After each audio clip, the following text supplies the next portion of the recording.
Bonjour mon très cher frère. Sangoni. Kitoko makasi, toujours mon macan n'est peu ils ont pour panzana qui m'ont comprendre de place de raison ezalaki et c'est comme ça que tout linga qui peut tout c'est bon qui monte qui cherche nyakala qui cherche nyakala le quoi ba nous on a temps c'est déjà une très bonne chose pour l'avantage à bien pour l'activité du peuple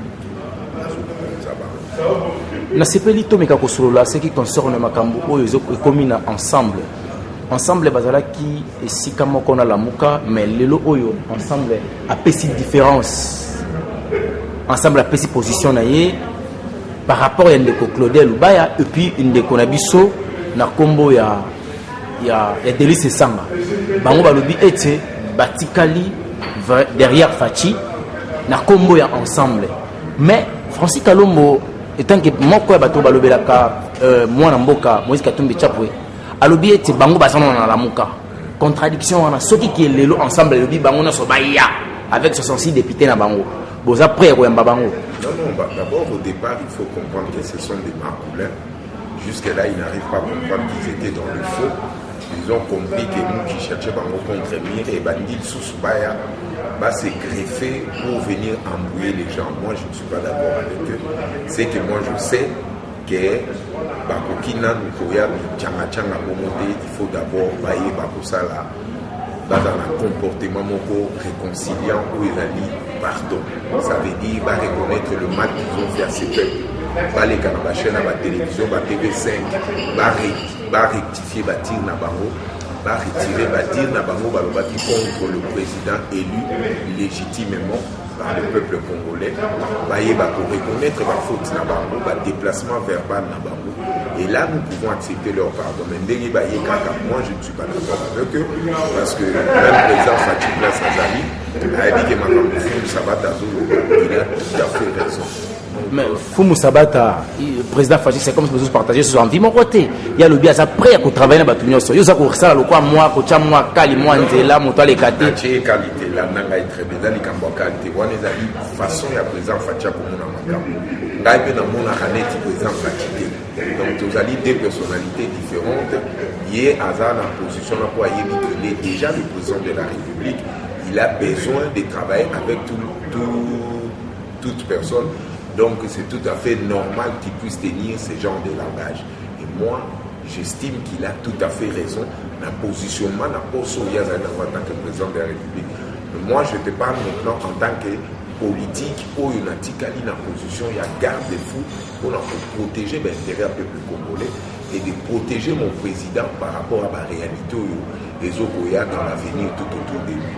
Ngaï n'a contredit, il a tout à fait le droit de réagir de la sorte parce que nous, dans l'UDPS, nous avons la démocratie, à Tikali, na moi, l'UR, na moi, vraiment, on a la démocratie, mais nous sommes procéder. Donc pour moi, je ne suis pas contre, mais la petite position dans Ngaï pour l'appuyer, nous pouvons mettre la garde-fou autour, il y a des mercenaires, autour, il y a des requins, pour bazali na esprit moko maléfique, bazoluka toujours intérêt à battre, na lobingo batindaka bango, bafouer intérêt à peuple. De ce côté-là, je ne peux jamais changer ma position. Koyoka yo soki siko esali ke bande ko na topé Moïse Katumbi Chapwe a se prononcer que ye penza ye na sima ya président Fachi andimi ko ya ko travailler a ye pe a présenter ba esquisse na ye na niveau o comique ndenge yo lingi ko sama pe salemi wana boko yamba ye azongeli makambo naza kosenga eka somba kata ya IDPS ya na pelouse côté ya politique akoma pe combattant parce que mais wana ya ko simbate ya sous na pelouse. Non, ça veut dire ça langage à Koloba qui dans le sens que le Colandimien c'est la Félix, ça veut dire à comprendre que tu as une raison. Non, il y a non la politique idée où il y a c'était pas ça. Donc biso problème la biso déjà monsieur Joseph Kabila tout commissaire combattant et Aza prisonnier na biso indirect, il doit se comporter dans la manière où biso to senga qui makambo ezala ngo. Yépe aya comme combattant, c'est ce que je demande dans le langage on a bien dans baraki aya sombaka ta na pelusa fanda to économiser politique. Mais ngai pour nanga ce sont des gens qui ne changeront jamais. Nous devons toujours savoir comment les gérer parce que na japé na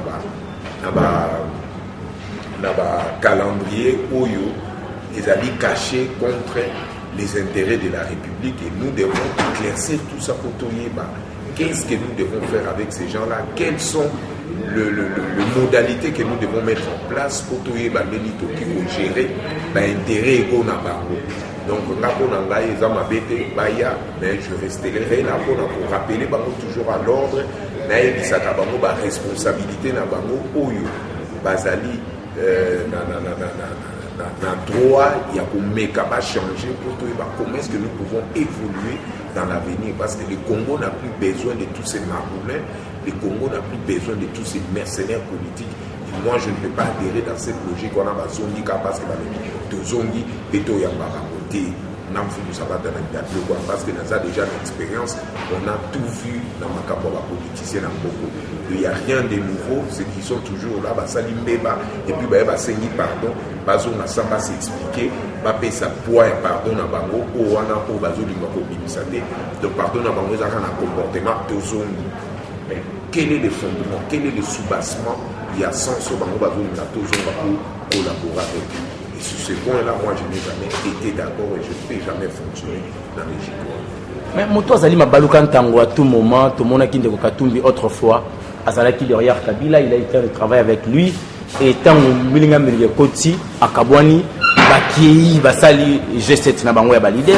Président Fachi, Mouki Chapé, c'est inspiration à Bendi Vital Kamere Baké Mopandi, base et retiré signatique. Moïse Atikalaki. Atikalaki, na vision ya Obango Basalaki na yango, et comment il y a deux visions différentes. Azalaki na vision contradictoire avec président Fachi. Et aujourd'hui, à Roboma Vision, aïe, à l'anglais intérêt pour le président Komi. Pour ça qu'il fallait la Koma Kiwana. Vous assure qu'il y a un président Fachi. C'est pour cela que je te dis, quand quelqu'un est en position de faiblesse, il doit accepter l'injonction pour que ça ait une position ou à Komi. Donc, vouloir ou pas, ils ont cette obligation-là. Sous cette obligation-là, il y a pour obtempérer la logique au bisotoké. Parce que l'UDP, ça a toujours la raison. Pour tous ceux qui ont raison à tracer d'autres on avait eu tout ça qui a vision, tout ça qui a sens, pour la manière où tout ça qui peut fonctionner pour atteindre le but de il y a l'instauration d'un état de droit. Donc tous ces mercenaires là, nous tous on est devenus avertis. Comment est-ce qu'ils se comportent. On s'en fout. Ce qui compte, c'est le projet qu'ils ont dans leur tête, c'est la vision qu'ils ont. On a tout méga pour ça que le peuple a se retrouvé à la calme, apaisé dans ma cambo, tout ça dans nos besoins. Donc, ce qui va dire, parce que déjà, le ministre de la Justice, ici là, je vous dirai qui il est, vous allez comprendre que au Sakana, maître Wanade, Yende, Otisé, la ticket, nous qui cherchons la justice, pour la lettre, la bêtise, la tout, au besoin de ça, dans ma vie. Donc, faut nous sabater. Tout le monde bandi kokota entre cash na FCC. FCC va lobby en tout cas informateur à royauté parce que le monde déjà plateforme électorale comme plateforme politique. Le président Fachi a lobby en un mot. Il doit respecter la constitution, informateur foyer. Torosuka wapi. Kokota la siko parmi deux forces wana. Dynamisme, force au la même d'organiser. Moi, je t'informe que Fatim d'organiser informateur pour que un cours, alors que le bon consulter. Aussi, tout cas, va créer ma plateforme, va comme un parti politique. Non, mais ce n'est pas le plateforme où va ça ici qu'on est au bas, qui est une élection à CENI. Le président doit collaborer avec la CENI, pas payer sa bateau, il y a un parti politique. Ou il y a un parti politique. Les plateformes on a après élection. Qui dit qu'il y a après élection, ça veut dire qu'ils ont poité et s'imposer qu'informateur a été. Quand le président de la République dit qu'il faut informateur a été. Donc, bango ba lingi ba na ba jeune ba okande ba sala ba posaka ba kenaki na ba plateforme parce que bébé question ba qui na compte à perdre ba ngeba voter ba voter ça veut dire donc ba y na forme politique parti politique ko ba créer pour ba continuer ba gérer pour tu pas capable ça ne fonctionne et qu'on fonctionner avec le combattant adverse. Donc il faut tout l'année ba combo ya ba député ba zalaki nommé parce que Congo, il y a parti politique qu'on va créer. Et hier après, parce qu'il y a une élection à FCC. Donc ça veut dire qu'il y a une compte à plateforme. Donc ça veut dire que Seigneur est bien monté, cours constitutionnel pas bien monté. Donc il faut toquer la logique au président lobby des informateurs président Mutakonomé ba mataba kita balingate nazo ebisa yo ekokende kande biso tolobi parce que mutuaza na légitimité mutuazali les garants de la nation en ce moment c'est Fachi ba mataba kita ekosala mande Fachi a lobby on les a par force to en respect de la loi constitutionnelle ils a dit règlement correct ils a dit normal ils a dit ordre au président Rukola bakobimisa président na ndenge basentiment na bango balingi makambo etambola parce que bazali sous na pouvoir te la preuve en est atunda uto oseka lobi ke balongola basanction oyo pourquoi kesenga nani Kabila tête c'est que lieu ça va balongola akesenga Fachi po ayebi kaza président ça veut dire qu'on va prisonnier na biso indirect donc vous devez obtempérer na logique politique pour mettre en place et pour ça la budget et pour ça mouillete ndeko moko alobi na yebisa yo fumo sabata yebisa président Fachi asomba couleur ba pakwa na prison makala ndenge apesi promesse na Namibie ke akobimisa ba prisonnier majorité ba prisonniers politiques ba to kangama ki d'une manière illégale ba on va la libérer et ensuite il faut ba tout se ba remplacer parce que ba to ba ko remplacer wana mutu ali boso fa remplacer bino boyebi les ande ko Kabila soki sikoyo na liste ba kopesa président Fachi ya premier ministre Kabila comment on se retrouver na kazi ko ça les maté makamona premier ministre il faut bolongolona tout c'est ce qu'on vous a fait na histoire ya ba candidat commun bazo marteler bino candidat commun la mané mené biso mangaba Martin Fayulu mutoza na décidé de même pas IDPS baza na plateforme na ko baza même na expérience le quoi IDPS et logo ba même bino Kabila on a premier ministre jeter les conflits et personne ne va les changer c'est un faux bon on va tenir la Sénat président et Sénat oui Sénat c'est normal numéro 1 je ne sais pas comment au côté la numéro 1 mais en tant que sénateur c'est normal nous à travailler qui dans un grand parti comme PPRD qui est à 10 000 le droit à la sénateur c'est déjà dans la logique qu'on peut encore poursuivre mais là domaine qu'on a maîtrisé bien ceux qui sont sénateurs je pense qu'il y a une possibilité en tant que sénateur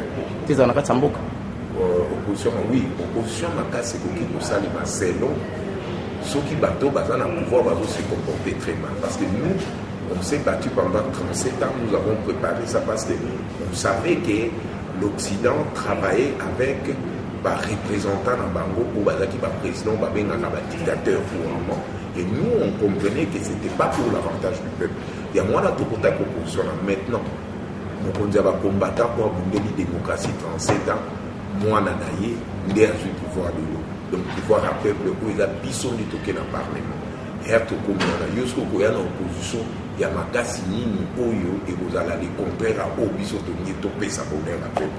Dans les oppositions à Souka ya Congo ezaleka ya IDPS. Pardon? Opposition à Souka ya makasi Congo ezaleka ya IDPS. Ezaki na yango moko mais lokolo atoko na pouvoir base la biso muto ba sala bambeba na limite bambebo biso to ko sala ekoma na degré ko mobutu asalaki ko musée Kabila asalaki bien au Joseph Kabila salaki do biso to ye wana ko to sinisa makamone osuko apaisement ekota ko un dernier mot pour la tranche à l'élo, pour Moussabata. Elle s'est fait la main pour Yokayo. Oui, mais c'est important. Moutouaza a toujours un dernier mot par rapport à ces circonstances. Donc, le peuple congolais, vous avez toujours confiant. 100 jours, dans quelques jours, vous allez voir, vous les là qui ont prisonnier, il faut pas bima. Tout est déjà réglé.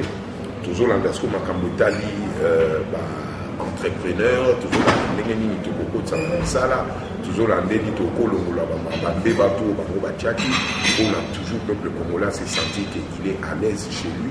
Makamba diaspora tout toujours réglé à gros, Makamba entrepreneur toujours réglé, Makamba Kuluna, Bachege, panier ménagère, tout, ils ont dit réglé parce que nous savons quels sont les vrais problèmes nous qui vont gagner Mboka Bobo Sanabana na binoté, Botangisa Bana, Bolingisa Bango Congo, Badinga Congo, Bobetela Bango, histoire de la solo, aux moralité à Congo, et Zonga, que Bandengeni Toki pour se prendre en charge parce que tout ça, quand on Mboka Moko qui est le Congo, Toki Koboaka Congo, Toko Kaba Congo, Baba Tousouté, on il y a Bisso, il y a Bino, il y a Banana Bino, Naba, O Balingi Congo, Batamboula, Ndenge Vision, Koto, Ketamboula, Ingeta.